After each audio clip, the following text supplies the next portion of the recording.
첫 시작은 박규수의 사랑방 얘기부터 시작을 좀 하겠습니다. 연암이나 다산 얘기를 지난 2시간에 걸쳐서 말씀드리면서 다산 경우는 의외로 제가 거의 30년 가까운 러브 스토리가 있다는 얘기를 말씀드렸고, 그것에 관해서 연암은 비교적 최근에 만난 그 파트너였다, 그런 얘기를 했습니다. 세 번째 사람인 박규수 경우, 그 박규수를 제가 만나게 됐던 것은 그 18세기의 인연을 통해서 19세기로 넘어온 것은 아닙니다. 좀 아마 그 첫 만남이 이루어지게 된 것은 조금은 엉뚱한 만남이었던 것 같습니다. 사실은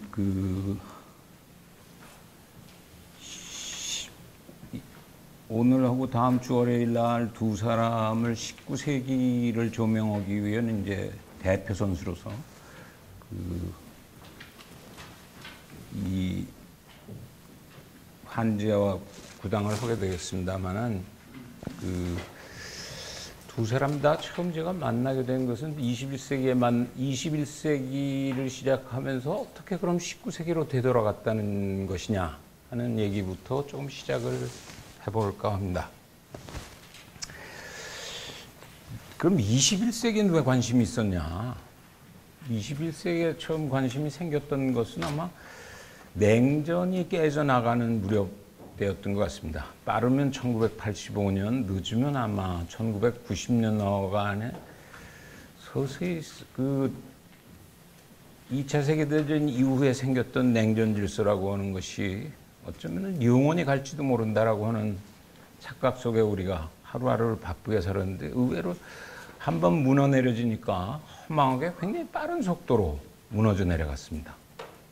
뭐 예외적으로 우리는 한반도는 아직도 남북이 분단된 상황 속에서 냉전적인 분위기를 계속 느낄 수밖에 없는 상황이 있습니다만은, 그런 소위 탈냉전이라는 게 찾아오면서 그 개인사적으로는 상당히 여러분들이 제가 공부하는 것들을 걱정을 해 주셨습니다. 첫 시간에 소개를 받은 것처럼, 또는 가끔 제가 컬럼을 쓸 때 최근에는 자의보다는 타의에 의해서 주로 제가 많이 쓰게 되어 썼던 것들의 많은 줄거리들이 북핵, 한미 군사동맹, 또는 동아시아 안보 질서, 미중 관계, 이런 테마들을 써왔었고, 실제 학교에서 제가 가르쳤던 것들도 대부분 국제정치의 적어도 냉전 질서 또는 근대 국제 질서에서는 국제정치의 꽃이라고 할 수 있는 전쟁에 관한 것들을 제가 가르쳤습니다. 따라서 국가와 국가 간의 관계에 서로 이해가 충돌할 때 그것을 폭력적인 수단으로 해소해 나가는 독특한 인간 집단들의 행동 양식들이 왜 싸우고 어떻게 싸우면 이기는 것이며, 또 혹시 안 싸우게 하는 방법은 없나, 이런 것들을 주로 다뤄왔었는데, 어느 날 갑자기 탈냉전이 왔다 그러니까 많은 사람들의 착각에는 그러면 우리는 평화 질서가 찾아온 것이 아닌가, 전 세계에.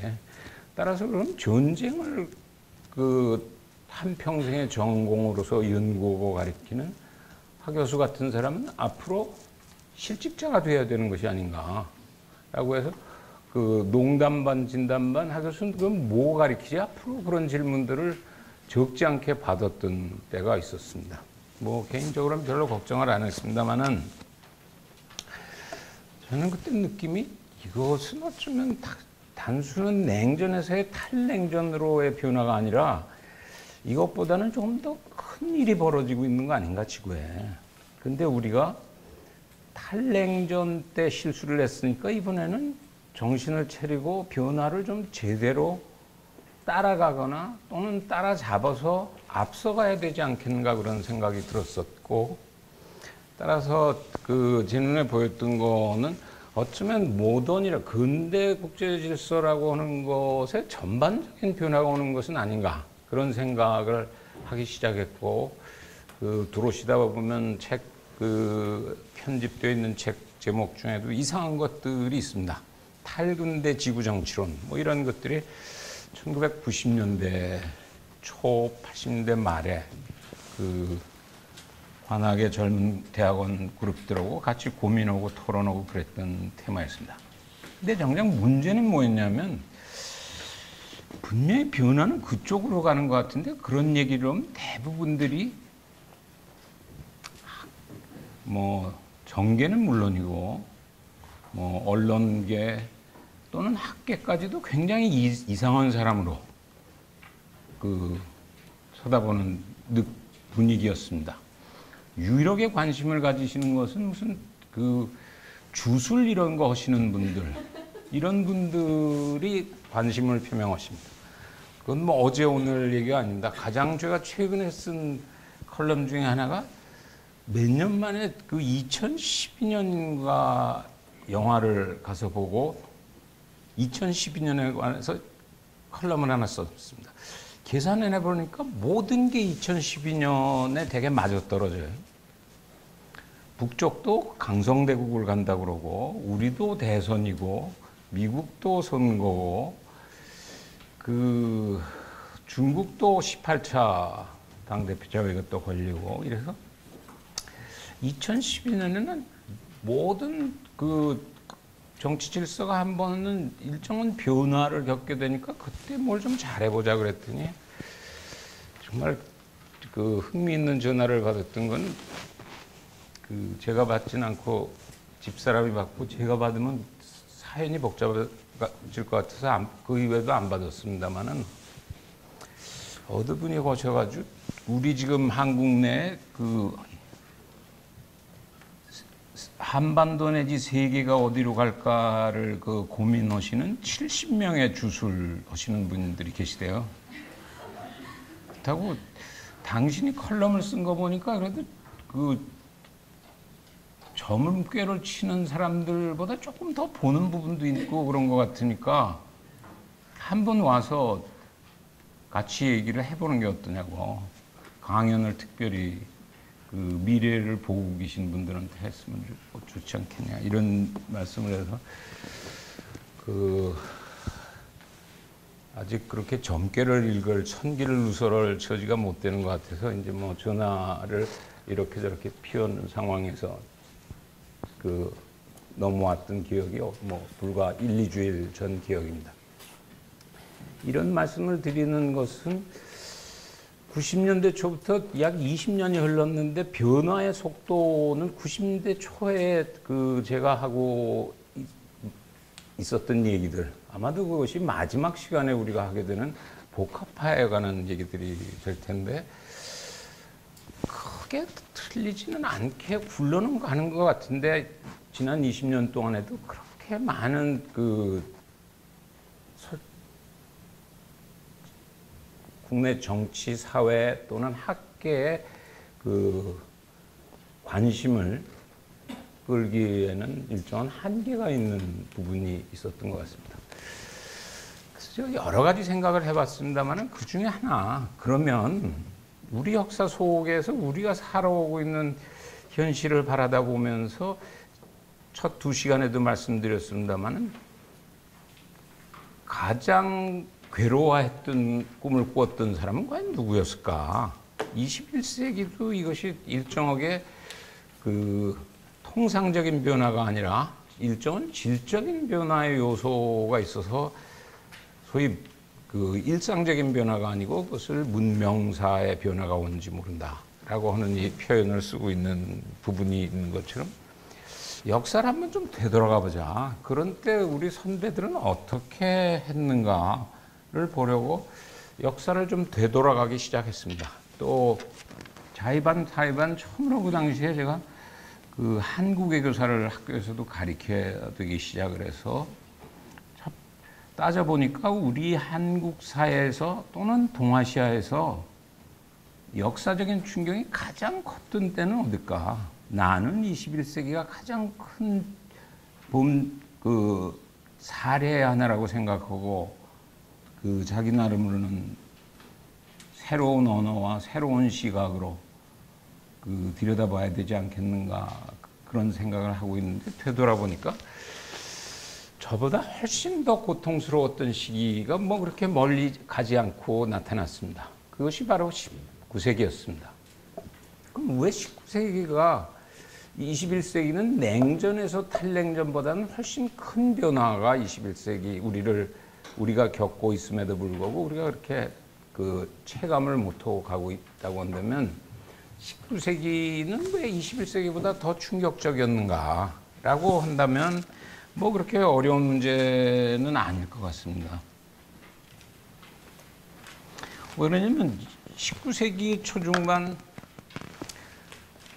우리가 꿈을 중심으로 왔기 때문에 그 연암이나 다산이라고 하는 사람들의 앞서가는 얘기를 해서 뭐 들어보니까 그 정도면 우리 생각이나 그렇게 크게 다른 것도 없는 거 아닌가 이런 생각을 했습니다만은 사실은 19세기 초중반에 우리 지식인들의 대부분 또는 동아시아 질서의 대부분들이 그 생각하고 있었던 것은 소위 말하는 척사론적 시각에서 세상을 보고 있는 것이 거의 당연한 그 줄거리를 이루고 있었습니다. 뭐 대표적인 예 한둘만 들어보면 그 대표 선수였던 화서 이양로 경우에 이 화서집에 나온 양화 같은데 보면은 그 조선과 청과 서양을 대비하면서 조선이 만약 사람 그 질서의 중심이 되어지고 인간 집단들의 모임이라고 한다면 청은 야만의 모임이라고 하고 서는 인간 수준에서 다뤄야 될 것이 아니라 아직 금수의 수준에 놓여 있다. 근데 문제는 금수와 인간이 서로 안 만나면 좋은데 19세기는 잘 아시다시피 금수가 굉장히 빠른 속도의 산업혁명과 군사력을 장악하고 동아시아의 인간들을 향해서 서세동점하는 시기가 다가오는 period였습니다.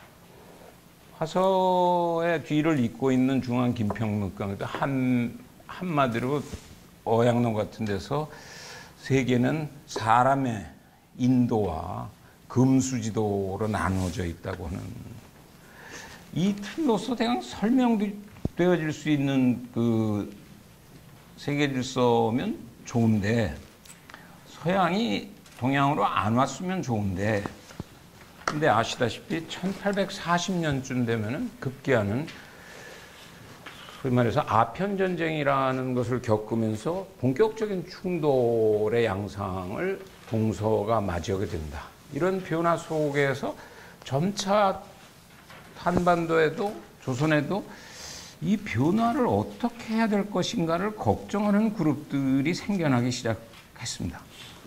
기왕의 척사적인 시각의 틀에서 세상을 계속 견지해 나갈 것인가 아니면 이 변화를 어떻게 품어야 될 것인가 라고 하는 것들이죠. 그러면 이 변화를 품어야겠다고 생각하는 사람들은 어떻게 그럼 19세기 중반을 살았던 것인가 라고 하는 얘기입니다. 만약 20세기 말이나 21세기 초에 일어나는 변화가 분명히 심상치 않은데 작은 지진이 일어나고 있음에도 불구하고 그 지진을 거부하고 있다고 한다면 이것과는 비례할 수 없는 대지진이 일어나고 있었는데 그것을 끝까지 받아들이기를 주저했던 분위기 속에서 뭔가 좀 이상하다라고 하는 분위기의 그 대표적인 그 그룹들은 누가 있는 거냐 하는 것이죠. 그 샘플로 박규수의 사랑방을 제가 찍은 것은 박규수의 사랑방은 우리는 워낙 빨리 서울이 변화하고 있어서 불행하게도 원래 모습을 우리가 찾아볼 수는 없습니다.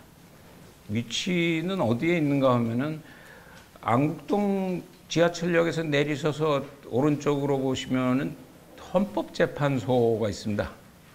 헌법재판소를 들어가면 왜 들어가냐고 아마 수의실에서는 그럴 텐데 박규수 사랑방을 보러 왔다 그러면 들여보내 주는지 아닌지는 잘 모르겠습니다만은 그 안에 박규수의 사랑방이 위치하고 있습니다.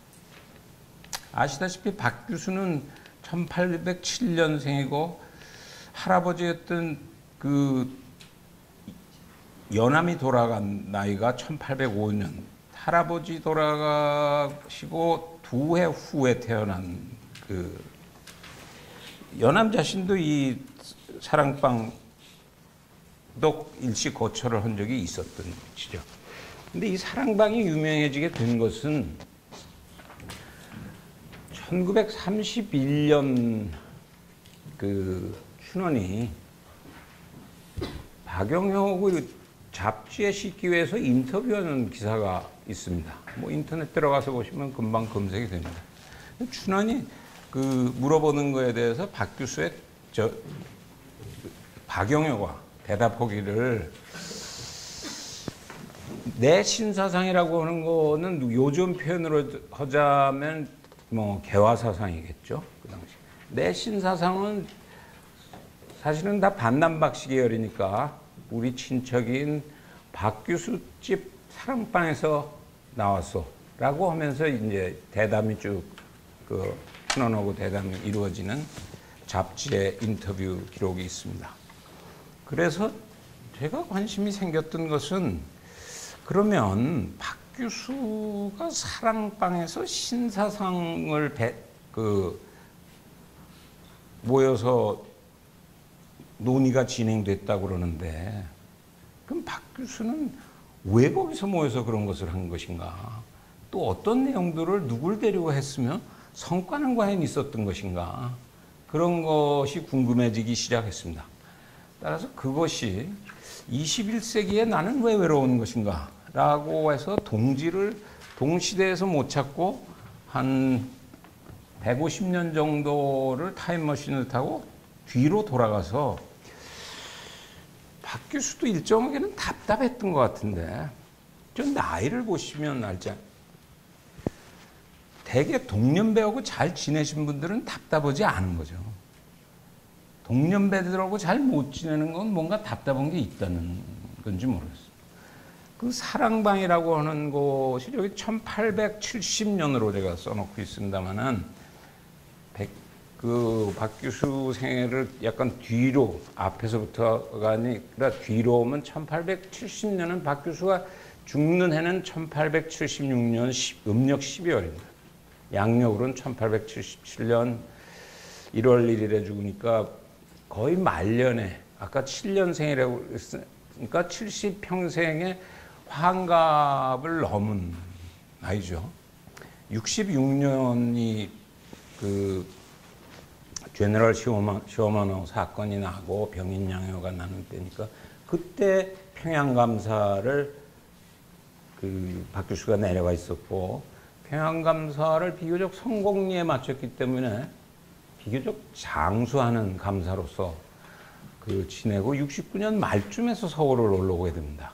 한성 판윤과 형조 판서를 겸하면서 따라서 70년 오기부터 저 집에서 이제 사람들이 서서히 모이기 시작하는데 아마 사랑방이 본격적으로 움직이기 시작한 것은 제 생각에는 74년쯤 되면 박규수가 공직에서 물러나게 됩니다. 우의정을 마지막으로 해서 자리를 뜨게 되니까 마지막 3, 4년은 집중적으로 그 사랑방에 모이는 사람들과의 여러 가지 얘기를 하게 되는 이제 세월이 됩니다. 그래서 제가 관심이 있었던 것은 그럼 누굴 데리고 온 거냐? 그 사랑방은 어떻게 운영됐던 것이냐? 뭐 어쩌면 뭐 크게 다르게 생각할 거 없이 우리가 오늘 여기 모여서 하는 것도 또 하나의 여의도 사랑방 같은 조금 이건 인원이 저거보다는 많습니다만은 그 당시에 보면은 그 중심을 이루고 있었던 것은 소위 말하는 갑신정변 1884년에 미완의 그 변혁을 꿈꾸었던 실패하는 그 혁명이었던 갑신정변의 사인방이라고 하는 김옥균, 박영효, 홍용식, 서광범. 이게 일단 가장 중심을 이루고 있는 그룹들이고 나이를 보시면 1870년대라고 그러면 김옥균 나이 뭐 30 안 됐겠죠. 20년 갑신정변 치룰 때 34이었고 죽을 때 44이었으니까요. 박영의 경우는 김옥균보다 꼭 10살이 아래니까 거의 10대 이런 그런 그룹들이 10여 명 모인 상황입니다. 그들보다 한 10살이 위 그룹들의 김윤식이나 김홍집, 어윤중들이 있었습니다. 따라서 지금 말씀드린 대로 만남의 세월이 이루어졌던 것은 첫 번째는 21세기에서부터 출발해서 뒤로 가서 19세기와 만났고 19세기 중에도 결국은 그 당시에 변화의 조짐에 대해서 대단히 예민했던 그룹들은 과연 누구였는가, 그 집단들은 누구였는가 라고 하는 시각에서 박규수의 사랑방이 눈에 들어왔고 처음엔 그래서 저 내용들을 들여다보기 시작했는데 의외로 만남의 또 하나의 문제는 이 사람들을 좀 읽어 내려가려고 보니까 사실은 그 시대의 그 중심적인 분위기는 오늘 여기 모이신 여러분들이나 제가 얘기하는 것이 우리 사회에 보다 중심에 있는 분들이 생각하거나 얘기하거나 또는 실천하는 것과 아직 편차가 있는 것이나 마찬가지로 그 당시에 박규수의 사랑방에 모였던 사람들이 하고 있고 읽고 있고 꿈꾸고 있었던 것과 현실의 격차는 아까 말씀드린 대로 지금 우리가 겪고 있는 격차보다는 훨씬 더 큰 격차를 겪고 있었다.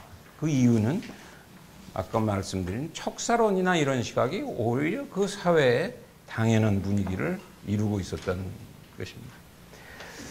따라서 그런 백그라운드의 만남 속에서 그러면 박규수를 집중적으로 조명을 하는 시각에서 그는 어떻게 해서 우의정까지 지내면은 잘 지내지. 코올리개들을 모아가지고 무슨 공부를 하려고 했던 것인가? 말년에 하는 의문에서부터 시작해서 그의 우선 지난 2시간처럼 생애와 그 시대라고 하는 것을 백그라운드로 조금 훑어본 속에서 그가 가지고 있었던 비전은 뭐였던 것인가? 그런 삶 속에서 어떤 비전을 엮어냈고 그게 그 시대와 어디까지는 적합을 했고 어디까지는 좌절하면서 마지막에 그것들은 그 다음 시대에 어떤 결과를 초래했는가라는 순서로 얘기를 가는 것이 좋지 않나 하는 생각이 들었습니다. 삶의 경우 박규수의 경우도 보면은 크게 보면은 아까 말씀드린 대로 정확하게 1807년에서 77년에 돌아갔으면 70년의 생애를 살아가는데 중요한 꺾임이 있었던 때를 아마 찾으면은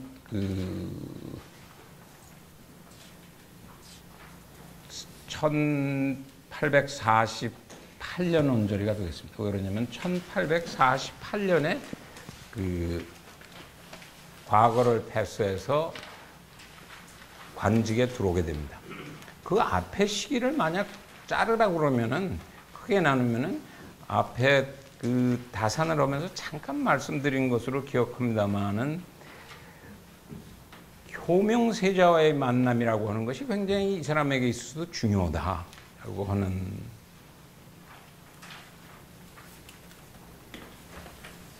효명세자를 만났던 것은 나이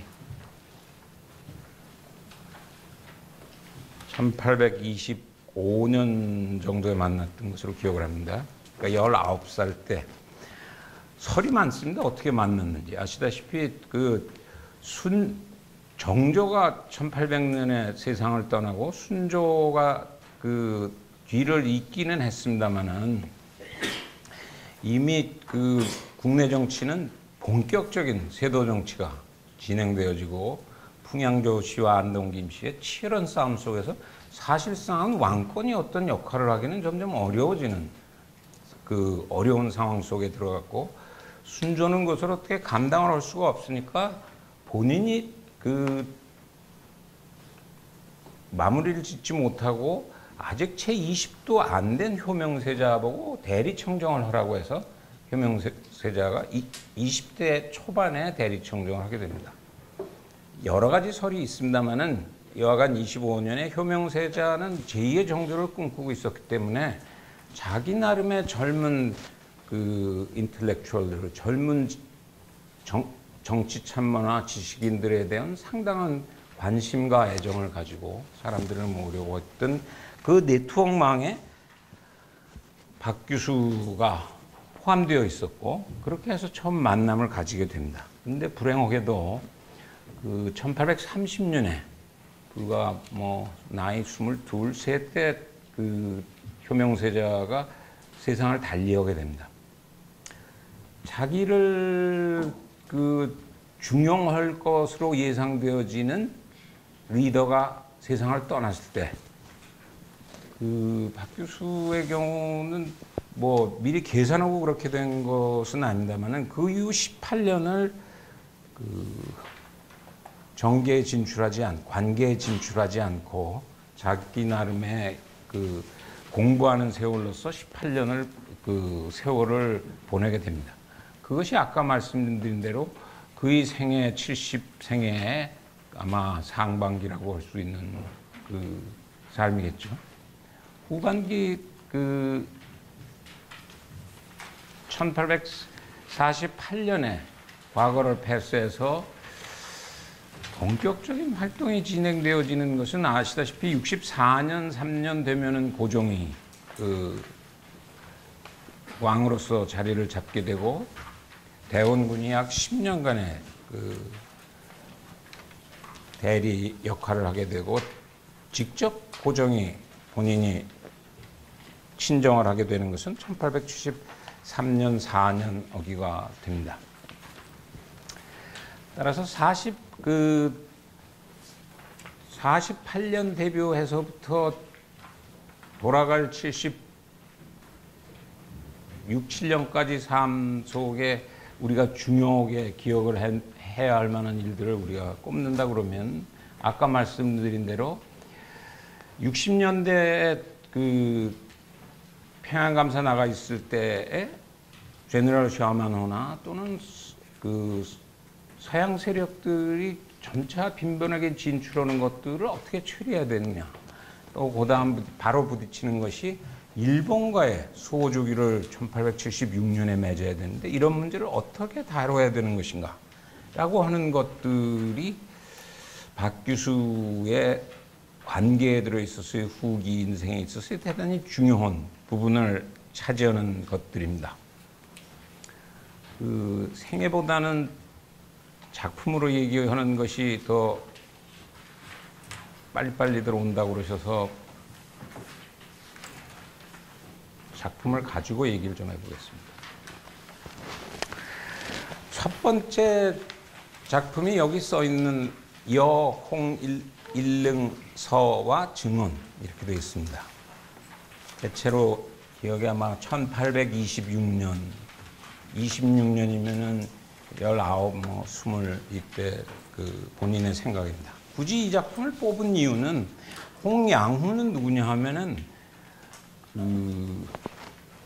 자기 할아버지와 할아버지가 가장 좋아했던 연상의 친구 홍대영의 손자입니다.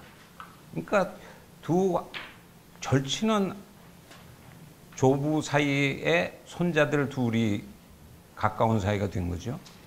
이 홍양호가 박 교수보다는 먼저 중국을 가게 돼서 박 교수 보고 자기가 중국을 가게 됐는데 그 뭐 자기한테 해줄 말이 있으면은 참고될 만한 일이 있으면 얘기를 좀 해달라고 하는 부탁을 한 것에 대해서 박 교수가 비교적 긴 편지와 가서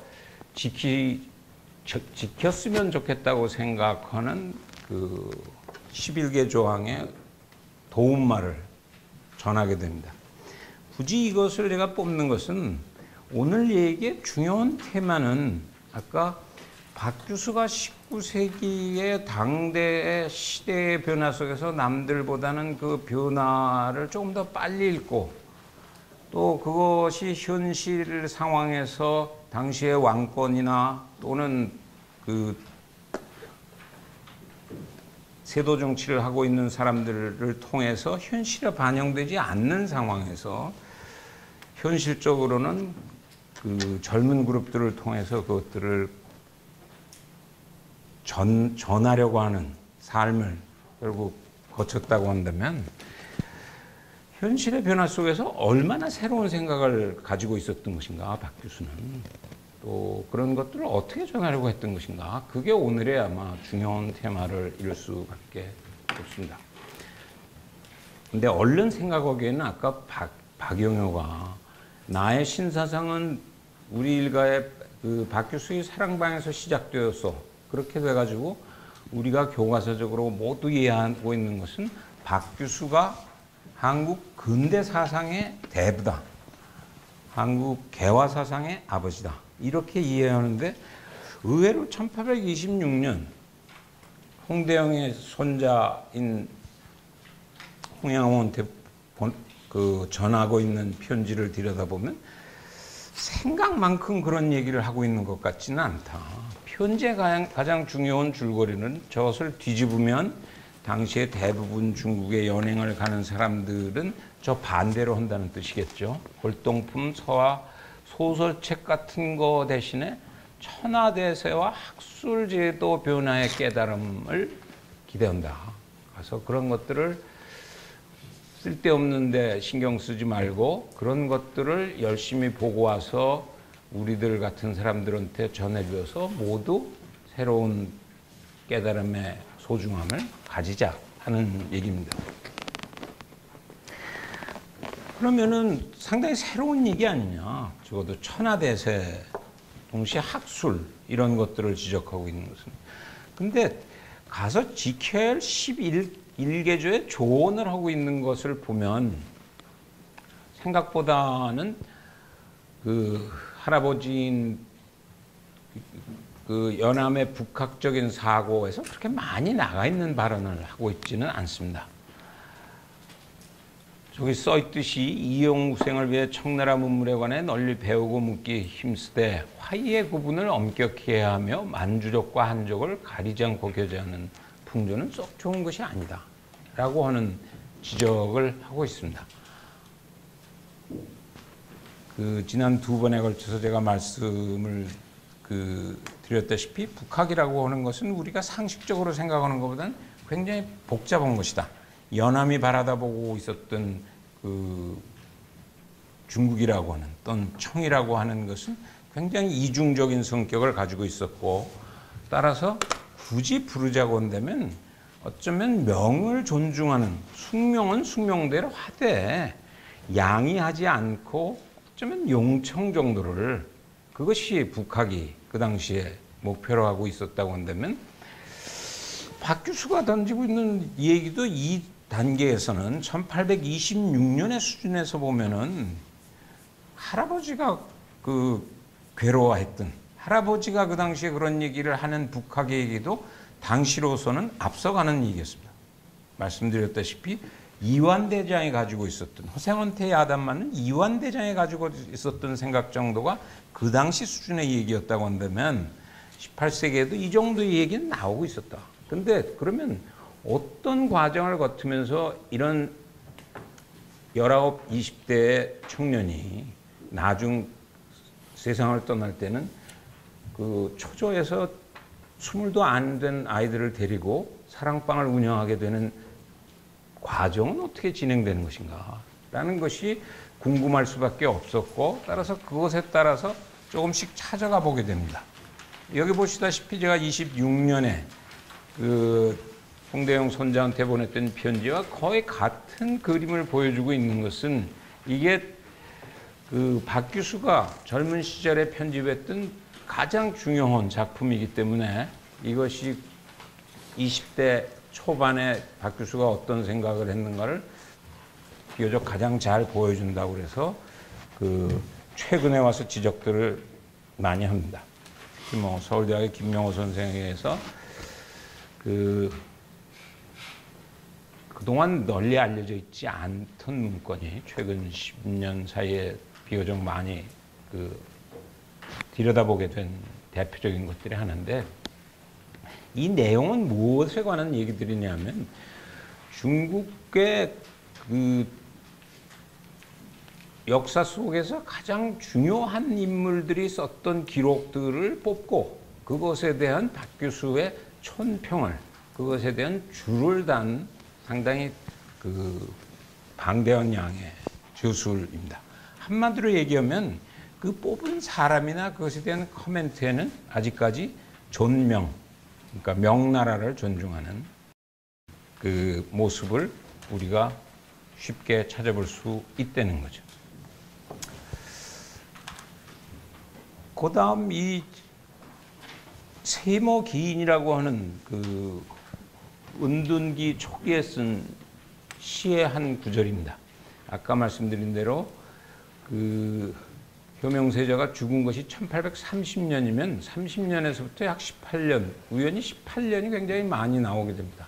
다산이 강진에서 18년 뭐 이런 것처럼 그 초기에 쓴 세모기인이라고 하는 시 중에 이 구절이 유명해졌고, 저도 개인적으로 굉장히 좋아하는 그 구절이라서 칼럼 같은 때도 제가 한두 번 썼던 구절인 것 같습니다. 뭐 한자를 잘 모르셔도 누구나 읽을 정도의 한자입니다. 냉, 안, 간, 시무하고 심독, 고수하라. 한다는 얘기죠, 자기가. 저렇게 18년이나 길어질 줄은 몰랐고, 자의반, 타의반 길어졌겠죠. 왜 그러냐면 30년부터 48년은 풍양조 씨와 안동김 씨의 싸움들이 진행되는 속에서 안동김 씨의 우세 속에서 어차피 자기는 효명세자와 그 연을 같이 했기 때문에 그쪽 라인에 쓴 사람들이 정권에 투입돼서 어떤 실세에 영향력을 행사하기는 거의 어려운, 오늘날보다도 더 철저한 형태의 정치 권력 싸움이 진행되고 있었던 상황이었기 때문에 그 당시에 자기가 언제 자기가 데뷔할지도 모르면서도 불구하고 차가운 눈으로, 시무라고 하는 것은 요즘 말하면 시사죠. 매일매일 돌아가는 그 일들을 차가운 눈으로 바라다 보면서 한편으로는 비운 마음으로 클래식을 읽는다, 고전을 읽는다. 어쩌면 이것은 공부를 하는 학자들에게도 굉장히 늘 가슴에 묻어야 될 글이라고 생각하고, 반대로 오늘 뭐 여의도에서도 김 의원이 와주셨습니다마는 정치를 하거나 관내에서 일을 하는 분들도 역으로 늘 가슴에 품어야 될 얘기라고 생각합니다. 고서를 들여다보고 있는 사람이 시무를 모르고 고서를 읽는 것은 결국은 파지를 읽는 거나 마찬가지라고 생각되어지고, 고서를 읽을 줄 모르면서 시무를 읽는다고 하는 것은 늘 발밑만 내다보는 수준의 그림 이상은 그릴 수 없는 것인지 모릅니다. 그러면은 고서 중에 박 교수가 주로 읽었던 고서는 뭔가? 그 18년 초기에 그 시간을 굉장히 많이 투입했던 것은 다산과는 좀 다른 의미에서, 다산은 그 목숨을 걸고 예에 관련된 공부들을 했다고 그랬습니다. 특히 상례에 관한, 자기가 천주쟁이가 아니라는 것을 증명하기 위한 그 생과 사의 투쟁으로서 예에 관한 리딩을 했다고 그러면 그것의 강도만큼은 이루지 못했다고 하더라도 박 교수도 언제 자기가 데뷔할지 모르지만 소위 예라고 하는 표현은 결국은 마땅히 행해야 할 바 행동의 기본 원칙에 해당하는 것들이 되니까요. 소위 말하는 삼례에 대한 공부가 집중적으로 이루어지고, 얼른 생각하면 이상합니다만은 거가 잡복고라고 하는 것은 이게 요즘으로 오면 의상 전문, 의상에 관한 것에 대한 굉장히 치밀한 연구를 전개합니다. 동생이었던 박주수라고 하는 동생과 함께 은둔기의 초기에 전력 투구해서 이 거가자뽀꼬를 작품하게 됩니다. 따라서 전집을 우리가 보면 사실은 그 전집에서 가장 많은 분량을 차지하고 있는 것은 박규수에게는 이 거가자뽀꼬에 관한 기록들입니다. 이것은 읽는 방식은 바뀌어야 되겠죠. 물론 이걸 의상을 전공하시는 분들은 그 의상 자체로서 읽겠습니다만은 다산을 할 때 경악하시는 분은 경악으로 읽지만 저는 정치학으로 읽는 거나 마찬가지로 정치학을 하는 입장에서는 뭐 그 관심이 앙드레 킴이나 이런 식으로 읽어낼 수는 없기 때문에 그럼 무엇을 얘기하려고 했던 것인가?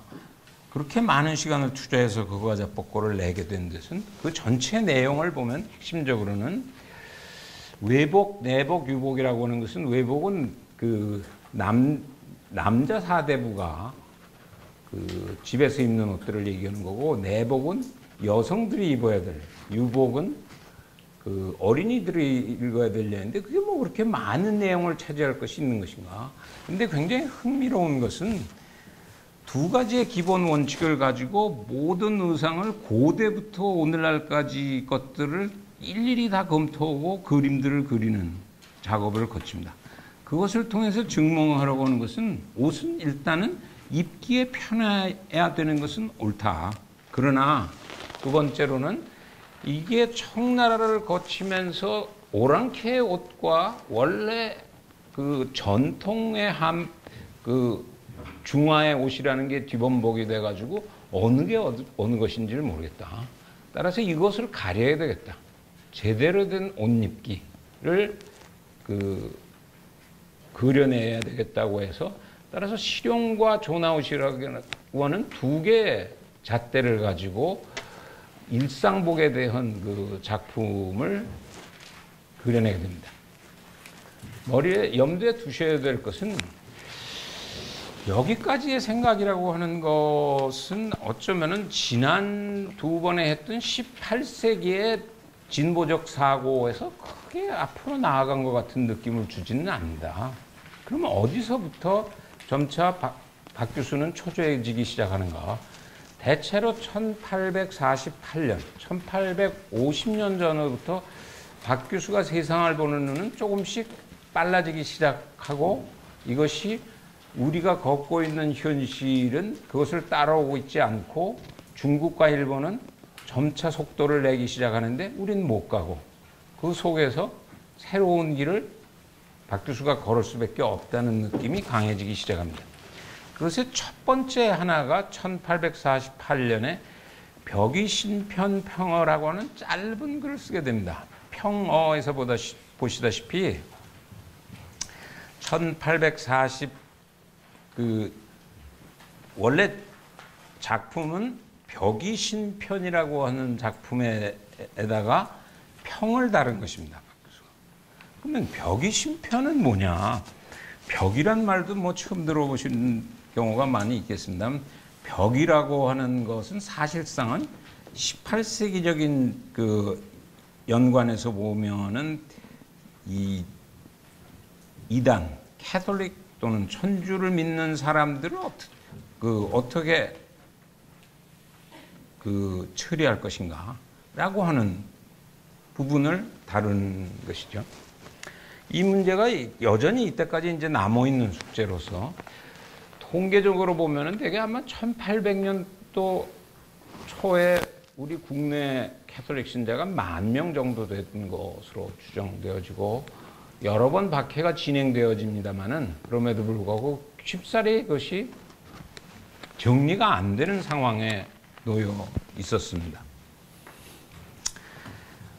윤정희는 그 박규수의 가장 친한 친구의 한 사람인데 윤정희가 벽위 신편이라고 하는 것을 1848년에 쓰게 됩니다. 벽위라고 하는 표현을 보면은 역시 어떻게 보면은 18세기의 북학이나 또는 다산의 시각보다도 조금은 덜 진보적인 시각일 수 있지만은 뒤에 신편 그렇게 붙인 거 보니까 18세기적으로 벽위편을 써가지고는 안 되겠다고 생각을 해서 책을 쓴 모양이다 라고 생각할 수 있습니다. 벽위 심편의 그 서론 시작 부분을 보면 이 한마디가 사실은 상당히 방대한 분량의 작품입니다. 윤정이는 이 벽위 심편을 상당히 소중하게 생각해서 48년에 쓰기 시작해서 세상을 떠난 1880년대까지 계속 고치고 있습니다. 점점 책은 뚱뚱해졌죠. 그 시작 어깨가 어떻게 되어 있냐면 사교를 없애는 방법은 마음을 바꾸게 하는 것이 상책이고, 따라서 그 캐톨릭 신자들로 하여금 혁심하게, 혁심 위상이라고 그러니까 혁은 바꾼다는 얘기니까요. 외구를 방어하는 요령은 적정을 캐내는 것이 가장 급선무다. 바꿔서 얘기하면 19세기 중반에 당시 우리가 겪고 있는 2대 위협은, 오늘 21세기에 우리가 가령 겪고 있는 가장 큰 문제는 뭐냐? 그러면 한반도에 아직도 평화가 안 왔다. 동아시아 질서라고 하는 것이 중국은 커져가고 그러는데 일본은 일본대로 딴소리하고 별로 확실하게 협력 일본대로 동아시아 질서가 자리 잡을 것 같지도 않다. 그런데 글로벌하게도 경제도 시끄럽고 뭐 테러도 난다. 이런 세계 위협 같은 것이 우리가 지금 겪는 거라 그러면 그 당시에 윤정이가 생각하는 것은, 하나는 이념적으로 여전히 사교가 굉장히 중요한, 이걸 어떻게 처리해야 되는 것이 최대 골칫거리 하나다. 두 번째로는 외부에서부터의 적의 위협이라고 하는 것이 1848년 되면 특히 서세 동점되는 속에서 이거 어떻게 해야 되는 것이냐. 그 적정을 캐낸다, 즉 구정한다고 하는 것은 갈쿠리로 찍는다고 하는 한자의 그 글자 표현이니까 오늘날로 하면 정보 수집이겠죠. 박 교수가 이 책을 보면서 가장 가까운 친구가 쓴 이 글을 보면서 박 교수의 평이 대체로 이때쯤은 생각이 얼마나 전진적으로 가는 것이냐를 지금 재보려고 하는 면에서 말씀드립니다. 이런 얘기를 합니다, 박 교수가. 이 글들을 더 고치려면 이 외위원회 낸 해국도지라는 책을 좀 볼 필요가 있다고 하는 그 뉘앙스의 얘기를 하게 됩니다. 왜 그런가 하면 박 교수가 생각하기에는 윤정이가 책을 잘 썼고 굉장히 고생해서 나온 그 노작임에도 불구하고 하나, 척사로는 여기서는 마음을 바꾸도록 하라고 하는데, 마음을 안 바꾸면은 잡아다가 그 죽이는 방법도 있죠. 그래서 윤정이는 마음을 바꾸는 정도면은 최대한 한 것이라고 생각했는데, 박 교수는 그 정도만 가지고 이 천주군이나 이런 것을 대응하는 것은 쉽지 않다. 한 걸음 다 나아가서는 대대적인 그 PR이 필요하다. 조선 내지는 동아시아가 가지고 있는 전통적인 유학이나 이런 것의 장점들을 충분히 알리면 결국 그것이 궁극적으로는 혁심을 가져오게 하지 않겠는가. 그런 면에서는 좀 소극적이 아니냐 하는 것이 하나고, 두 번째로는 적정을 캐내는 것이 가장 급선무라고 하는데, 박 교수가 소위 해방론이라는 것을 조금 더 강조하게 됩니다. 근데 여기서 주목을 해야 될 것은, 물론 그 바다에서 막아야 된다고 하는 얘기는 우리도 삼면이 바다이기 때문에 조선 전래 해방론이라는 것이 없지는 않아서 진행돼 왔죠. 근데 박 교수가 여기서 하는 해방론은 전통적인 의미의 해방론을 얘기하는 것이 아니라 저 맨 위에 쓴 웨이안이 얘기하고 있는 해방론에 대한 관심을 보이기 시작하게 됩니다. 오늘날 보면 그렇게 큰 차이가 있는 것인가 라고 생각할 수 있습니다만은, 위원회 그 해국도지란 책에 나오는 해방론이라고 하는 것을 우리가 주목을 할 필요가 있습니다. 1850년쯤 보면 위원이 해국도지를 쓰면서 서론에, 저기 뭐 급해서 번역을 안 했습니다만 첫 번째 써놓은 것은 여태까지는 중국 사람들이 쓴 서양 얘기들이었는데 내가 지금 쓰는 해국도지는 처음으로 서양 사람들이 쓰고 있는 서양 얘기의 책이다. 이 해국도지는 그것이 첫 번째였고, 두 번째 얘기는 그 이라고 하는 것은 뭐 야만이고 또는 적으로서 적을 공격하게 하고, 적이 관이라고 하는 것은 조약을 맺는다는 얘기입니다. 말해서 평화적으로 어프로치해오는 하는 경우에는 평화적으로 대응하겠다. 그러나 궁극적으로는 상대방 가상적에 가지고 있는 장기를 배워서 그것을 통해서 제압을 하도록 하는 것이 해방론의 핵심이다 라고 하는 지적입니다. 컨텍스트를 우리가 알아야 될 것은, 그러면 난데없이 위원이 왜 이런 얘기를 하며 그것이 박 교수가 그런 것에 관심을 가지는 것이 그 당시에 대부분의 조선의 집정자나 또는 그 양반 지식인들이 가지고 있는 생각과 얼마만큼 차이를 벌리기 시작하는 것인가를 알려면 1840년대 아까 40년이 대단히 중요한 해라고 말씀을 드렸습니다. 그 39년부터 42년에 소위 아편전쟁이라고 하는 것이 그 광동지방을 중심으로 해서 영국이 그 군사력을 동원해서 그 청나라를 치게 되는 사태가 발생을 하게 됩니다. 이것은 18세기, 19세기 초까지 세계 제1의 초강대국이라고 생각했던 청나라의 대단히 커다란 충격으로서 받아들여지고, 실질적으로 싸워보려고 하니까 여의치 않은 딜레마. 따라서 베이징 자체는 현장이 얼마나 긴박한지는 모르고 그 느긋하게 왜 그것을 빨리 문제를 해결하지 못하고 붙들고 있냐 그러는데, 현장에서는 이게 싸움을 하면은 이길 수가 없는 사태가 전개되고 있다는 것을 알게 됩니다. 그래서 임측서라고 하는 사람이 우선은 여태까지 서양을 잘못 읽은 거거든요. 아까 그 윤종이가 구정을 하는 게 정보를 모으는 것이 급선무다. 대외적을 막으려면 하는 지적이나 마찬가지로 서양에 대한 지식을 전면적으로 그 바꿔서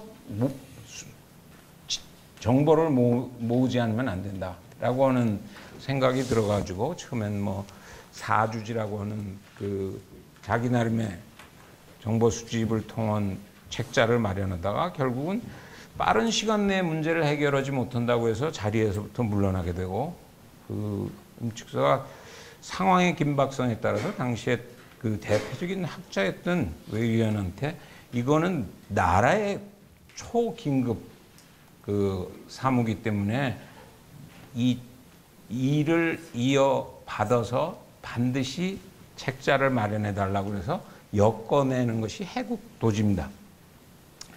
긴 내용을 제가 설명하려고 하는 것은 아니고, 해국도지를 알아야 될 핵심적인 이유는 박 교수의 생각이 얼마나 그 진보적이었던가.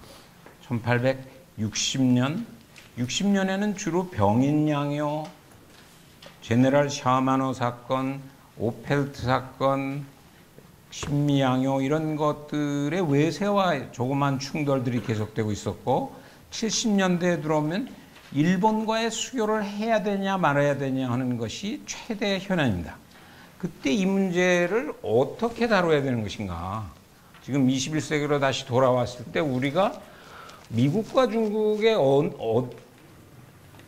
관계를 어떻게 설정해야 되는 것인가. 일본과의 관계는 어떻게, 한반도의 남북한 관계는 어떻게 처리해야 될 것인가 라고 하는 것을 20세기 때 풀었던 방식하고 21세기 때 푸는 방식은 같아야 되는가 달라야 되는가, 얼마만큼 생각은 앞서가고 있는 것인가 라고 하는 질문이나 마찬가지로 그 박 교수가 그런 문제에 대해서 던지고 있는 대답이 어쩌면 그 틀은 어디서 오는 것인가. 우리가 전통적인 국사학에서는 가령 위정척사적인 시각이 있고 동도서기적인 것들이 있고 또는 문명개화적인 시각이 있다고 그러는데 그런 식의 그 구분 방법으로 박 교수의 참신성과 제약성은 우리가 판단할 수 있는 것인가? 만약 거기에 편차가 있었다면 박 교수는 그걸 어떻게 돌파하려고 했는가? 이런 것들을 따져봐야 되고 그 중에 가장 중요한 것은 그런 생각을 가지는데 우리가 부딪히고 있는 당면하고 있는 문제만 보고 대안이 나오는 것이 아니라 대개는 그 시대가 부딪히고 있는 당면한 문제를 어떻게 풀어가려고 하는 것이냐의 주변 국가들의 노력을 동시에 유심히 관찰할 수밖에 없다. 오늘날도 비록 나라의 사이즈의 차이는 있지만은 21세기가 제가 아까 말씀드린 대로 더 이상 모던도 아니고 포스트 모던도 아닌 복합의 세계로 가고 있는데 그러면 중국은 어떻게 대응하고 있는가? 일본은 어떻게 대응하고 있는가? 이런 것에 웨이위안의 태국도지라고 하는 것은 중국적 대응 양식이었고 우리보다는 조금 더 먼저 1840년에 서세가 다가왔으니까요. 일본은 1850년 초가 되면은 소위 미국이 흑선이라고 하는 형태로 서세가 다가오는 모습을 느끼게 되고 우리는 상대적으로는 조금 더 늦게 규모는 훨씬 작게 1866년부터 71년 사이에 작고 큰 사건들이 발생을 한다. 따라서 이런 것에 이미 1848년에 박 교수가 뭔가 이상하다. 해국도지라는 것은 무엇이냐. 처음 저것이 1839년에서 42년까지가 아편전쟁이었기 때문에 웨이위안이 그 임측사가 간곡히 그 요청을 했기 때문에 첫 작품이 1844년에 나옵니다. 50권 사이즈로. 그리고 47년, 8년에 60권으로 1852년에는 다시 100권의 사이즈로 늘어나는데 44년에 초판을 찍고 바로 해국도지를 당시 연행사들이 가져와서 대체로 박 교수가 들여다봤던 것도 이 어간에 이것을 보고 그걸 봤다고 그것을 유심히 보는 사람의 눈에 의해서만 보일 수밖에 없는 것이고 오늘날도 그런 것에 관심이 있어야 보이는 것이 중국은 과연 어떻게 하고 있는 것인가 미국은 어떻게 살아남으려고 하는 것인가 또 일본은 어떻게 살아나려고 하는 것인가를 그 간절히 보는 사람이 과연 있는 것인가 라는 것이나 마찬가지로 박 교수가 유심히 보는 그 마음으로 해국도지 중국도 그 최근에 돈도 생기고 생각도 조금 여유로워져서 웨이위안의 전집 같은 것도 다 새로 나오고 있습니다. 최근 몇 년 사이에.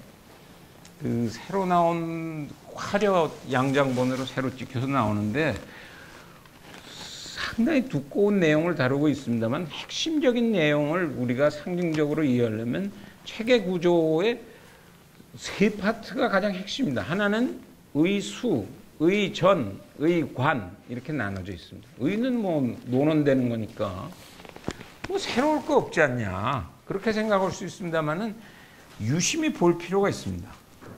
수, 전, 관이라고 하는 것입니다. 관은 아까 말씀드린 대로 저쪽이 조약을 맺자 그러면 조약을 맺어라 하는 얘기입니다. 저쪽이 싸우자고 하는 경우는 힘이 있으면 싸우면 좋죠. 근데 명백히 싸움에 힘의 격차가 있는 경우에는 여기 써 있는 것은 저는 오랑캐적으로 오랑캐를 일단 힘이 없는 거는 저 수밖에 없다는 거죠.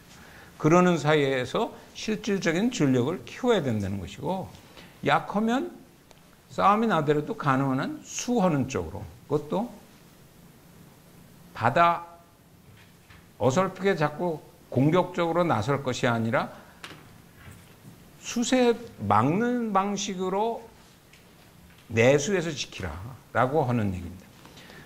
뭐 별로 새로운 얘기 같지 않은데 라고 생각할 수 있습니다만은 이것이 1840년대 말 50년대 새로운 생각이라고 움트기 시작하는 거라고 한다면 1860년대에 우리가 겪는 국제정치 현실과 1870년대에 풀어야 될 국제정치 현실에 대한 답을 이것을 통해서 우리가 들여다볼 수 있기 때문에 일단 유심히 보시고 넘어가야 된다고. 우선 60년대 문제는 뭐가 걸렸는데?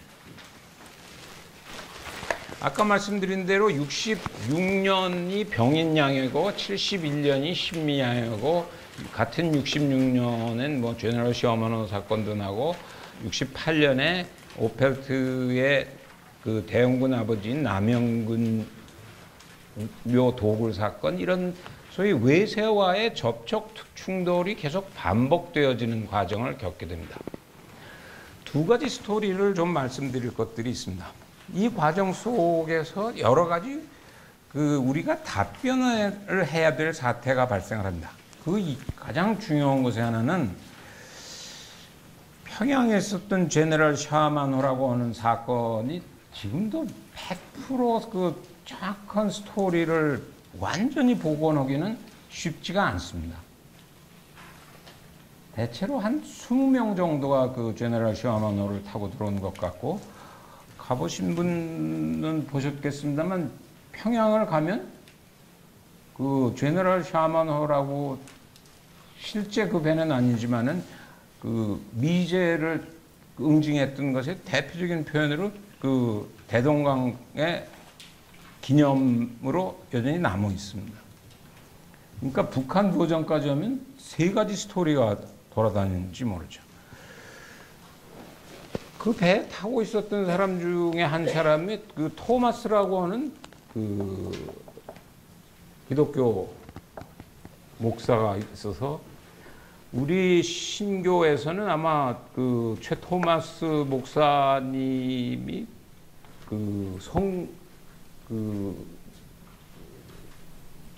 하나님을 위해서 목숨을 바친 것으로 스토리가 되어 있고, 실제 박규수가 평양 감사를 하고 있었기 때문에 박규수가 현장에서 올리는 장계를 보면은 전혀 다른 스토리가 걸리죠.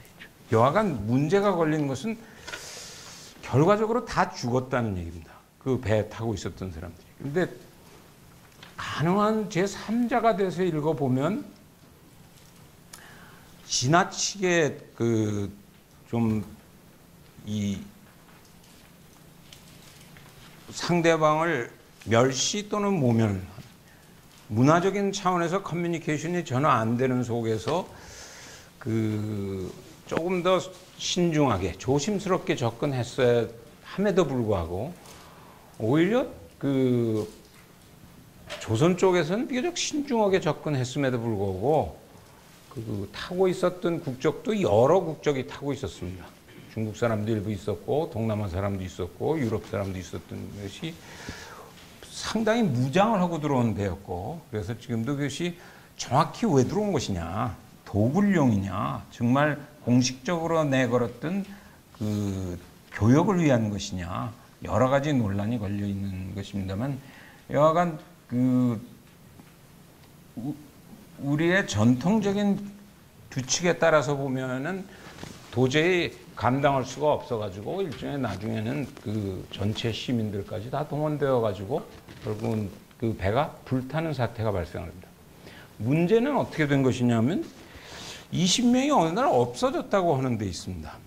근데 통례적으로는 우리 해안에 배가 나타났던 것들은 대체로 19세기 중 30년대 되면은 이양선의 출몰이라고 하는 것은 그렇게 이례적인 것은 아니었습니다. 통례적으로는 배가 좌초하거나 그러는 경우에는 대개 먹을 것을 주고 그래서 중국으로 되돌아가게 하는 것이 통례적인 것들이었습니다. 따라서 66년부터 71년 사이의 문건들을 보면 이 당시에 중요하게 작성했던 미국에서부터 20명이 없어졌는데 어떻게 된 거냐. 의심이 상당히 갔기 때문에 대동강 근처로 갔는데 어느 날 사라졌다 이렇게 되니까. 또는 중간에 껴서 중국이 그것에 대한 답변을 우리한테 자꾸 요청하는데 뭘 얘기를 해라 라고 하는 것들에 대해서 7편이라고 하는 중요한 외교 문건을 모두 박규수가 핵심적인 내용을 쓰게 됩니다. 이게 아까 말씀드린 해국도지에서 말하는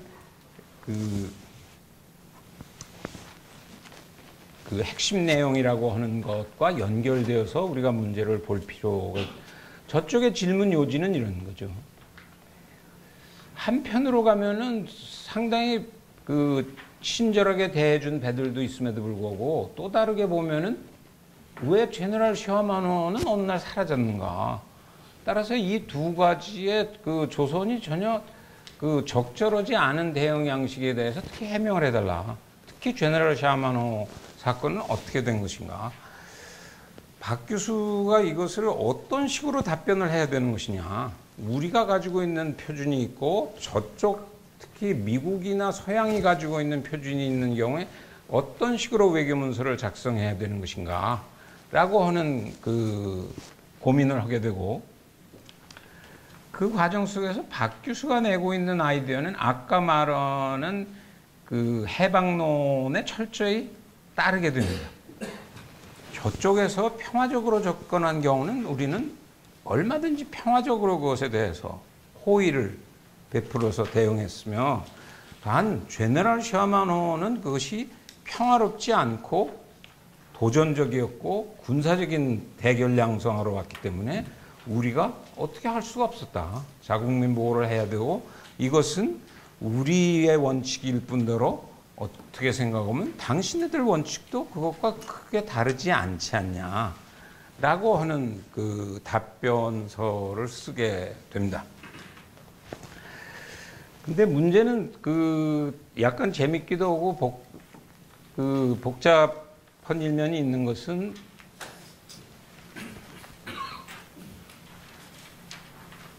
이렇게 답변을 했는데 이 시기에 나중에 아까 그 박 교수의 사랑방에 오는 30대 중에 대표 선수의 하나가 김윤식이라고 하는 이 조선 19세기를 대표하는 그 지식인이 있습니다. 여기 와 있는 뭐 김성배 박사가 그걸 가지고 박사학위를 뭐 저 밑에서 서울대학에서 했었습니다만은, 김윤식이 실제는 그 문집을 선생님에 해당하는 박 교수의 문집을 내는 과정에서 지금 얘기한 7편의 외교문서를 쭉 소개하고 난 다음에 뭐라고 쓰고 있느냐 하면, 이런 것들이 우리가 그 시대에 얼마나 앞서가고 있었는 것이냐 하는 것들의 시비가 걸린 것들인데, 사실은 우리 선생님 말씀을 들어보면 우리 선생님은 그 당시에 이미 미국하고 수교를 하려고 했었다.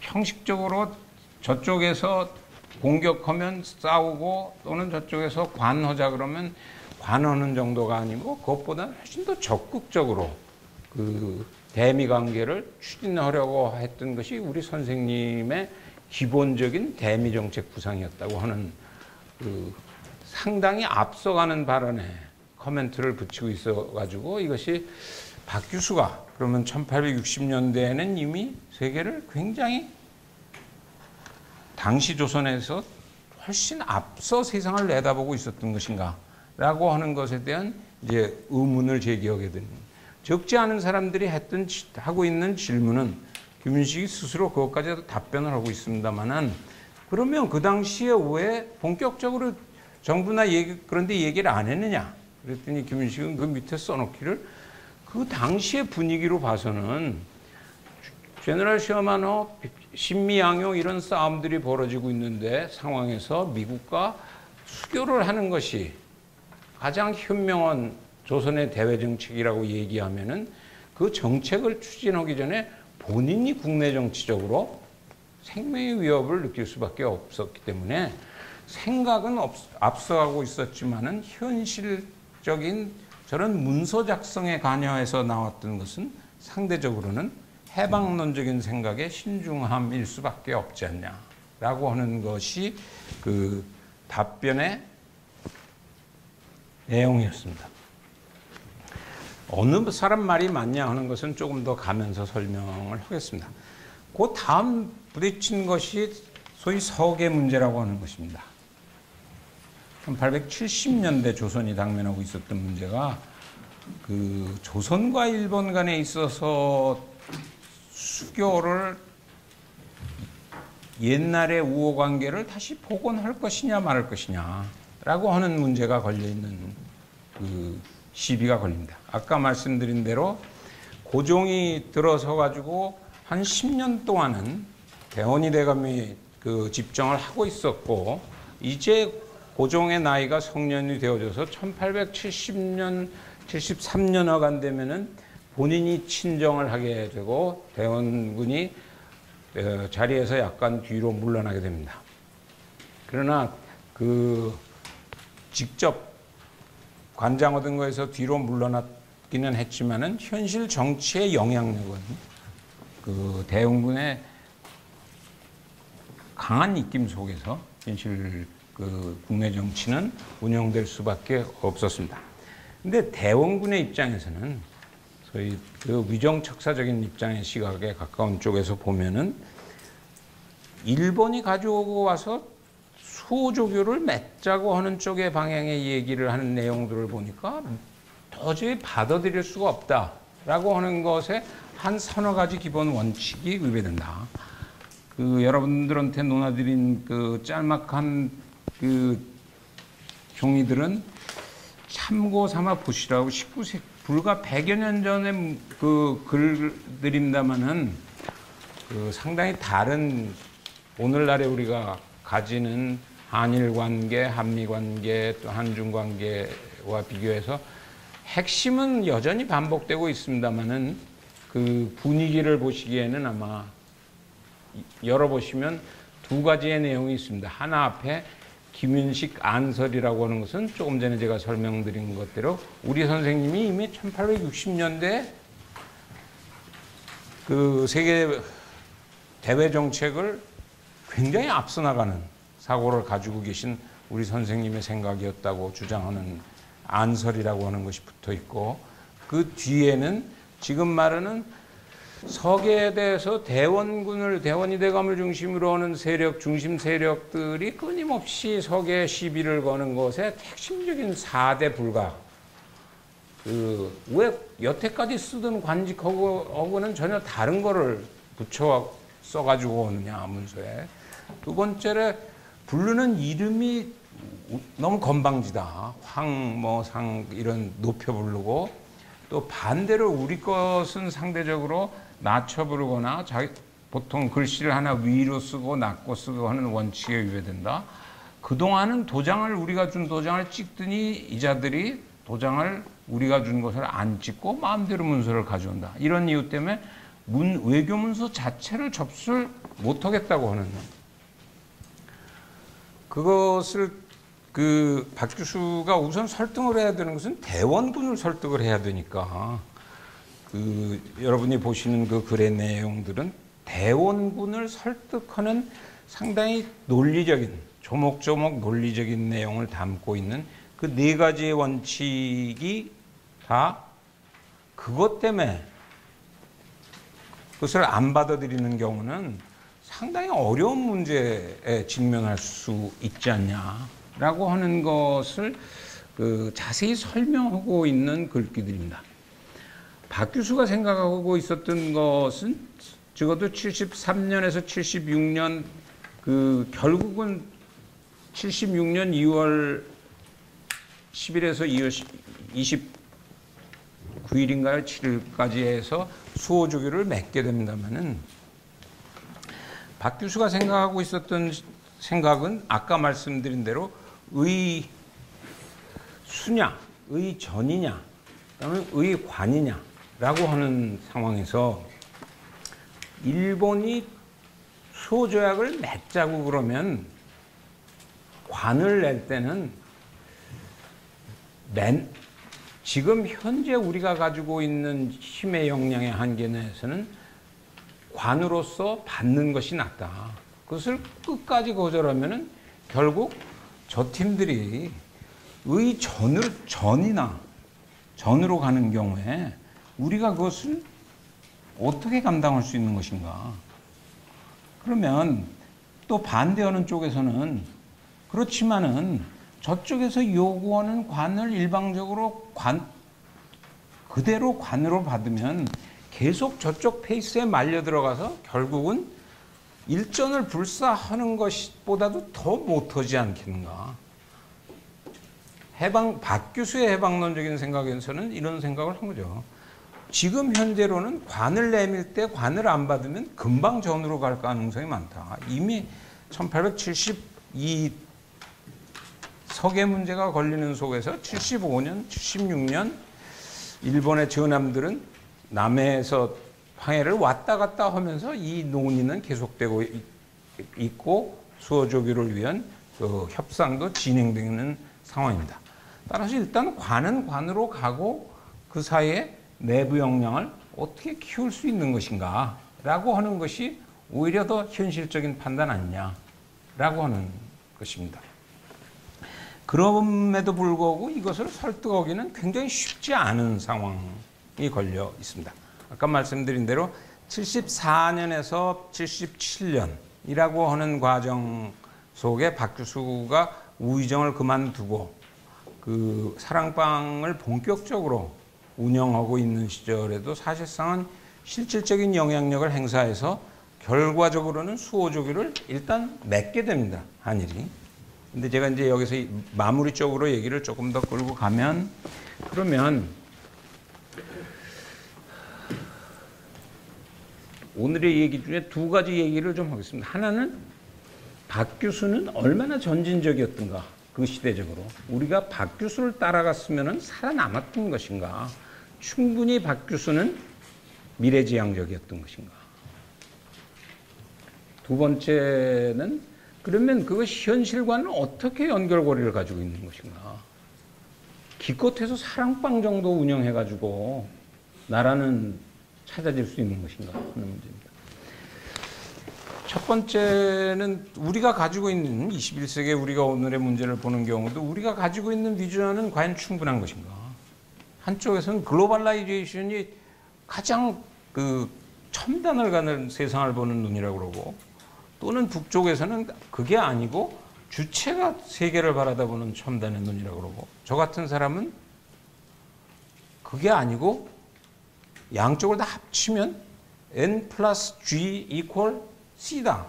그게 제가 아마 8강좌를 통해서 그 각인, 서로 머릿속에 좀 각인해야 될 기본 공식이다. 무슨 뉴턴의 법칙이나 아인슈타인의 법칙처럼. 그러면은 충분히 박규수는 19세기의 난관을 돌파할 만한 시각에 도달했었던 것인가? 아닌 것인가? 또 도달했으면, 비전을 갖췄으면 그것은 현실화될 수 있는 메커니즘, 당시의 정치 권력과의 어떤 관계에 놓여 있었던가 하는 부분입니다. 우선 첫 번째 거는 제가 이 박규수의 글들을 사실은 지난주 두 사람도 그렇고 앞으로 남은 5사람도 그렇지만 저는 무슨 학술 논문을 쓰려고 이 사람들의 글을 읽어본 적은 한 번도 없습니다. 또 실질적으로 쓴 적도 없습니다.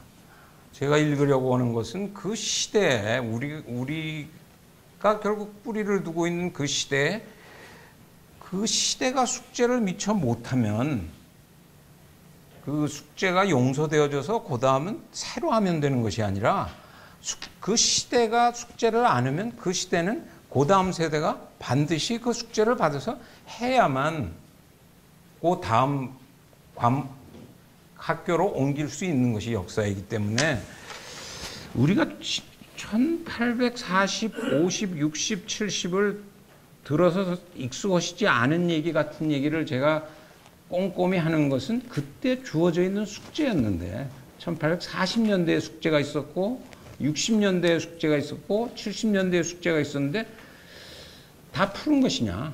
냉혹하게 점수를 매길 필요가 있다.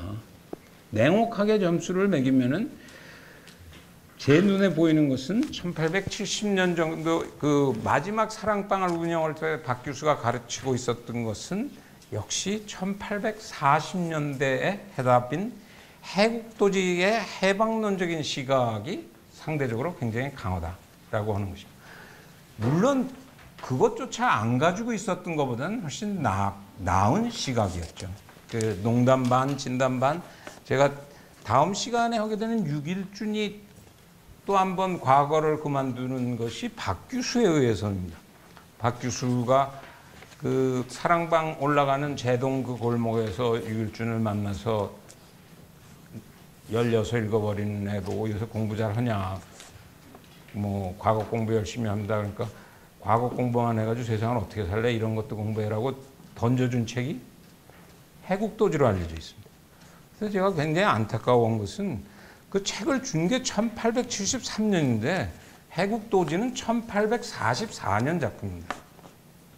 그럼 30년 동안 역사는 멈춰 있었던 것인가? 그렇게 얘기하기는 어렵죠. 그러니까 그 시대를 앞서갔음에도 불구하고 우리는 이미 레이스에서는 그렇게 빨리 달리고 있었던 것은 사실은 아니라고 하는 어려움이 있습니다. 그럼 어디까지 가야 되는데? 제 생각에는 박규수의 머릿속에 있었던 것은 1차 우리가 척사적인 시각에서 외세를 무조건 다 물리쳐야 된다고 생각하는 것은 안 된다. 저쪽이 관으로 나오면 관으로 받고 전으로 나오면 지금 현재로는 맞부딪힐 힘이 모자라니까 우회하는 형태에서 시간을 벌어서 빨리 힘을 키우고 적의 장기를 빨리 키우고 또는 적을 빌어서 치라고 하는 것은 동맹을 돌아서 힘을 기울이고 하는 정도의 생각이었다고 하면 그 정도면 충분하지 않냐라고 하는 것인데 그 시기에 일본과 중국은 어디로 가고 있었냐. 1840년대 핵심적인 작품의 해국도지라고 한다면 1860년대 베스트셀러는 만국공법이라고 하는 책이 새로 회자하게 됩니다. 영어로는 인터내셔널 로우를 그 중국 번역이 만국공법이라고 하는 번역을 통해서 만국이 지켜야 할 법이 있다라고 하는 얘기죠. 거기까지는 박규수가 따라가고 있었던 것 같습니다. 그 제너럴 시어마노 사건이나 병엔 신미 양요 때 대응하는 과정에서 이것은 우리는 당연히 지켜온 원칙이지만 너희도 그런 원칙에 따라서 살고 있지 않냐. 그러니까 너무 가혹하게 생각하지 말아라. 제너럴 시어마노가 빠진 거에 대해서. 또는 그 범선이 와서 침몰했을 때 우리가 도와주는 거는 당연한 기본 원칙이다라고 하는 것. 그 이상 근데 무슨 생각을 해야 되는 것이냐. 그 당시에 근데 서양은 어떤 생각을 하고 있었냐가 중요한 것. 서양이 그 당시에 아마 핵심적으로 생각하고 있었던 것은 또는 다음 시간에 하는 6.1준의 경우 핵심적으로 우리가 다뤄야 되는 것은 국제적으로는 소위 균세라고 하는 문제에 부딪힙니다. 밸런스 오브 파워라고 하는 것이 당시에 국제정치 질서를 지배하고 있었고 국내 질서적으로는 자강의 원칙이라고 하는 자강과 군세의 원칙이라고 하는 것이 서양의 기본 근대 국제 질서가 가지고 있었던 기본 가이드라인이었어요. 그건 새로운 게 아니지 않냐. 그건 우리가 지난 100년 동안 서양 룰을 따라서 왔기 때문에 익숙해진 것이고 우리는 1860년대까지도 기본 룰은 동방 예의지국이 예의지방이 되는 것이 세계의 최선진국이 되는 기본 가이드라인이었습니다.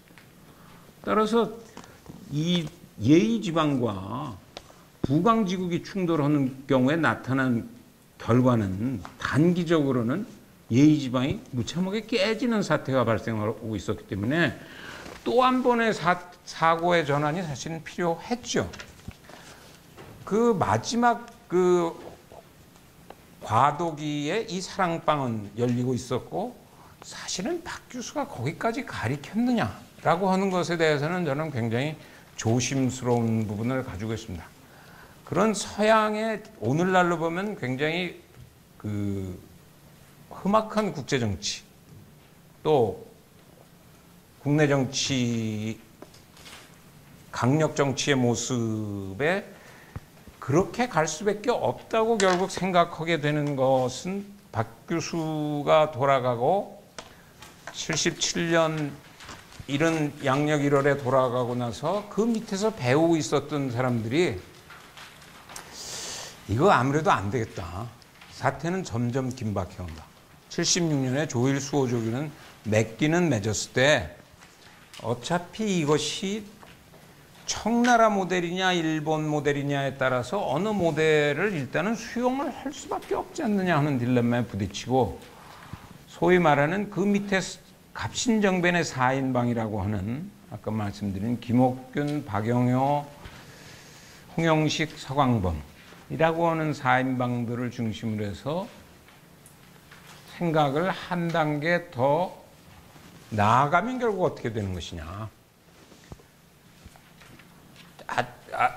아주 전통적인 사고는 우리가 사는 삶이라고 하는 것이 문명이고, 문명이라고 하는 것은 바꿔 얘기하면 문화 중에 가장 앞서가는 밝은 문화니까 문명이죠. 명문화고, 서양은 그 금수지도니까 당연히 이것은 어두운 암문화일 수밖에 없다고 하는 것이 척사적인 시각이었다고 한다면,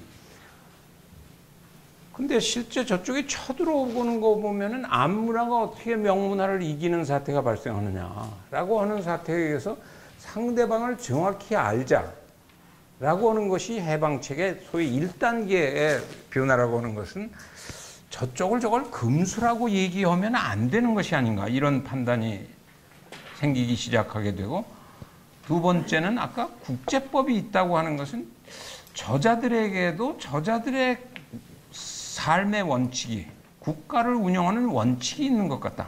그러나 아직 우리 원칙이 훨씬 우월하다라고 하는 것이 해국도지나 만국공법 수준에서는 여전히 그런 생각이 있었고, 사실은 박 교수가 세상을 떠날 때까지도 그런 프라이드는 계속 있었던 것 같습니다. 지금 말씀드린 그 젊은 그룹들, 갑신정변, 갑오개혁은 다음 시간에 하던 6.1준이 중심 인물이 된다 그러면, 갑신정변은 그 4인방이 중심 인물이 된다 그러면, 이 사람들이 서서히 생각이 그게 아니고 저쪽의 룰에 따라서 우리가 룰을 바꿔야 게임이 되는 것 아닌가. 프라이드는 굉장히 상하지만은 결정적인 변화가 오는 순간이죠. 따라서 생각보다는 훨씬 어렵다. 처음 제가 21세기의 새로운 룰을 내가 봤는지도 모른다, 이런 착각을 하더라도 그것을 현실의 국내 정치사회 질서와 국제 정치사회 질서 속에서 풀어나가려고 하는 경우에 그 박 교수의 경험만 봐도 생각보다는 훨씬 복잡한 현실 속에서 그 게임은 진행되어질 수밖에 없는 것이다. 따라서 국내 현실의 정치 질서 속에서는 완전히 그 세도 정치가 장악하고 있을 때는 뛰어들어봤자 오늘날로 하자면 출마를 할 수 있는 것도 아니고 무슨 보직을 받을 수도 없으니까 18년을 놀았고, 그 다음 비로소 자기하고 연관된 세력이 있기 때문에 투입되었음에도 불구하고, 정치 권력 속에 들어갔음에도 불구하고, 그것은 충분히 그 시대의 담론으로는 선두를 달리고 있는 것이 아니었음에도 불구하고 우리가 놓여있던, 이미 숙제를 뒤늦게 하고 있었기 때문에 그거조차도 견제가 많아가지고 마지막에는 그러면 어쩔 수 없다. 다음 제너레이션한테 남기는 수밖에 없다.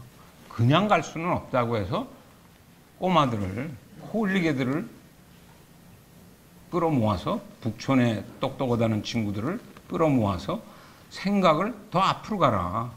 본인이 가기보다는, 따라서 본인들은, 그 그룹들은 그러면 우리 선생님은 돌아가는데 뭐 박 교수도 죽고, 박 교수 죽자마자 오경석도 죽고, 유대치 하나 남지만은 유대치도 그 병마에 시달리는 속에서 어린 나이들이 모여가지고 그러면 어떻게 할 것이냐. 일본을 한번 가보자. 누굴 뭐 보내자. 그래서 유명한 이동이라고 하는 중을 밀입국을 시킵니다. 그게 그 시대에 이제 최초로 일본 메이지 유신으로 근대화된 10년 만에 일본을 가서 보게 됩니다. 뭐 다음 시간 얘기로 이어집니다만은 그 이후에 80년대 바로 들어서면은 박영효도 처음 일본을 가서 도쿄를 보고서는 그 불과 15년 만에 메이지 유신 이후 15년 만에 바뀐 일본을 보고 거의 기절, 김 위원장이 상해 가서 천지개벽이 났구나 라고 하는 것과 거의 똑같은 발언을 박영호가 하게 되고, 안 되겠다, 뭐 어떻게 할 수 없다, 일본 모델이라도 빨리 수용을 하자. 일본 모델을 수용을 한다는 것은 아까 말씀드린 대로 균세와 자강의 원칙으로 간다고 하는 것인데, 그것은 서양의 기본 원칙을 받아들이는 게임을 넘어서는 것인데, 그러면 그걸 빨리 받아들여서 게임을 하지 그랬냐. 근데 생각보다 그 게임은 쉽지 않아서, 갑신정변이 1884년입니다만은 사실은 84년에 갑신정변을 안 치르는 게 더 낫을는지 모르죠. 그러냐면 어설프게 갑신정변을 치르려고 하다가 소위 말하는 역사 속의 젊은 그들은 일망타진해서 다 죽게 되고, 극소수는 다시 일본으로 망명을 하는 사태가 발생을 하게 됩니다. 왜 그런 사태가 발생하게 됐냐 하는 것은, 아까 말씀드린 1931년에 춘원이 박영호 보고 다시 물어보는데, 그때 왜 실패했다고 생각해요? 4인방 중에 하나는. 근데 그 대답, 박영호 씨의 대답을 보면서 솔직히 말씀드리면 그렇게 내공이 강하다는 느낌은 안 든다. 왜 그러냐면 그때까지도 복받치는 감정이 있어가지고, 자기보다는 10살 위 선배죠. 김옥균이는 그 사람 사귀고 이런 모든 것에는 그 재능 있고 뭐 못하는 게 없었으니까요. 바둑도 잘, 아마추어 뭐 5, 6단 되는 거고, 뭐 글 잘 쓰고 노래 잘하고 그 여성들한테 인기있고 다 잘했는데, 결국 그 책략이 없고 인덕이 없는 사람이었다. 그래서 모든 게 내 책임이요 이렇게 얘기를 안 하시고, 박영호 씨도 뭐라고 답변을 했냐, 김옥균이가 결국은 고종을 끝까지 확실하게 붙잡고 있어야 되는데 너무 쉽사리 놓치니까, 고종을 놓치고 나니까 아무 게임도 안 되더라. 뭐 그런 식의 답변을 하게 되는 그 4인방 중에 한 분이 그런 대답을 하는 것을 좀 안타깝게 읽게 되는데, 여하간 그 84년에 그 설익은 실험은 실패하게 되고, 잃어버린 10년을 통해서 94, 5년에 다시 마지막 찬스로 이번에는 6.1준이 정책의 핵심 참모로 등장해서 갑오개혁이라고 하는 것에 마지막 모색을 하게 됩니다. 그것은 단순한 비전의 문제가 아니고 모든 행정, 군사, 경제의 제도적인 계획을 해보려고 하는 마지막 실험을 합니다만은, 이것도 또한 성공되어지지 못하는 사태가 발생을 하게 돼서, 우리가 이제 20세기부터는 점점 숙제가 밀리게 되니까 점점 뒤지게 되고, 일본은 상대적으로 점점 가속화되는 속에서 그 페이스에 휘말려 들어가는 우리가 역사를 일단 겪게 되는 모습을 봅니다. 어떤 면에서는 안타까운 모습입니다만은, 마지막 결론은, 그러나 전 박규수의 사랑방도 없었으면 어땠을까라고 생각하면, 또 그것은 그 시대에 의미 있는 박규수 나름의 실험이었지 않았을까. 거기에서 모였던 그 시대에, 그런 대로 그 시대의 똘똘이들이라고 할 수 있는데요. 10대, 20대, 30대까지 나이별로 다 모여 있었는데, 그것을 조금만 더 끌고 갈 수 있었으면, 또는 그것이 조금 더 정치 권력들이 그런 것들의 변화에 귀 기울이는 제도적인 장치를 우리가 가질 수 있었다고 한다면, 역사의 비극이 그 이후에 겪은 형태로 안 겪을 수는 없었나 하는 생각도 듭니다. 그리고 역사가 계속 이어간다고 하는 말씀은, 그들을 가리키면서 박규수가 읽혔던 책이 제가 좀 답답한 면이 있습니다. 하나는 연암집을, 할아버지 책을 읽히고 있었고, 물론 연암집 좋죠. 좋은 책입니다만은, 또 그걸 읽는 방식도 굉장히 독특했던 것 같은데, 춘원이 박영효 씨 보고 그 신사상이라고 그러시는데 어떤 신사상입니까? 그러니까 연안집에서 평등을 배웠네 그러시는데 뭐를 평등을 배웠다고 하는 얘기냐고 하면 연암이 거기에서 그 양반들을 야단치는 모습들.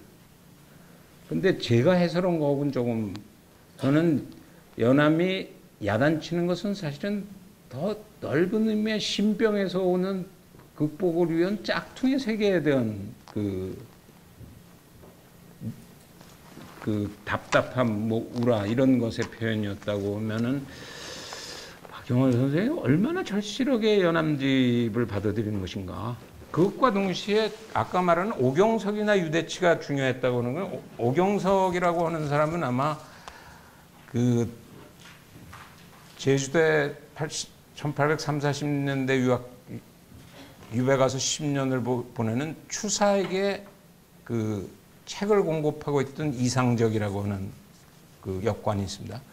이상적이 아마 중국을 가장 많이 왔다 갔다 12번인가 하고 그 세안도라고 하는 그림을 받았던 그 당사자죠. 그 다음으로 중국을 많이 갔던, 그러니까 오경석 이분들이 책을 가서 받아오면 유대치가 읽고 그리고 이제 박 교수한테 갖다 드리고 그러면 박 교수가 그 책을 가지고 리딩들을 시킨 것이었는데 그럼 1870년대면 조금 더 최신 책으로 읽으면 안 됐었는가. 주로 읽은 것이 핵도지나 영환지략을 가지고 읽고 있었는데 상대방들은 우리가 같이 게임을 해야 될 상대방들은 그거보단 훨씬 더 복잡한 게임들을 하고 있었다. 그러니까 다음 시간에 우리가 하게 되겠습니다만은 가령 그 조선 책략을 대신 써주는 황준원이 우리 보고 참 안 됐다 너희들은 연작처당의 신세다. 조선 책략도 우린 읽으라 그러면 앞에 것만 읽고 신나서 그러는데 맨 끝을 보면 연작처당이라고 하는 말은 집 기둥에 불이 타오르는데 그 위에 그 새 집에서는 새들은 다 타 죽기 직전인데도 모르고 지지배배 그 짖고 뭐 먹이 달라고 엄마 찾고 이러고 있는, 보기엔 당신네들 그런데 왜 살 길을 안 찾으시오. 그렇게 주장하는 것에 대해서 당당하게 너희들이 지금 생존 전략이라고 하는 것은 우리가 이미 다 꿰뚫었다. 그것을 넘어서 어떻게 가야 되겠다고 얘기할 만한 얘기를 우리가 하지 못하고 있었다. 뭐 우리 선조라서 너무 과대평가를 하려고 하는 한국사도 동시에 안 되기 때문에 노력은 처절하게 했겠지만 그 시대적인 한계 속에서의 박 교수의 사랑방의 그 노력은 우리가 높이 사지만은 그 시대적인 한계는 동시에 느끼고 있어야 오늘의 지금 여의도의 이 2시간 동안 제가 말씀드리는 사랑방이 박 교수의 사랑방을 반복한다면 별로 우리는 큰 희망이 없겠죠. 그렇게 되지 않으려면 우리가 살아나가야 될 카운터파트들은 또 그렇게 많이 바뀌지도 않았어요. 이름만 좀 바뀌어달았지. 청에서 중국이 됐고 일본은 그냥 일본이고 미국도 그냥 미국이고 아라사도 뭐 약간 바뀌어서 러시아고 이런 상황이면은 그 상황에서 지금은 그러면 그때는 사랑방 팀들이 충분히 못 꿰뚫었지만은 우리는 이제는 다 꿰뚫고 오히려 주변 세력들을 우리가 이끌고 동아시아의 평화나 뭐 한반도의 평화나 글로벌한 평화나 번영의 새로운 모델을 우리가 제시할 수 있을 만큼 와 있는 것인가, 또는 그러기를 원해서 사실은 여의도 사랑방을 해보려고 하는 것인지 모르겠다 하는 느낌을 가지고 있습니다.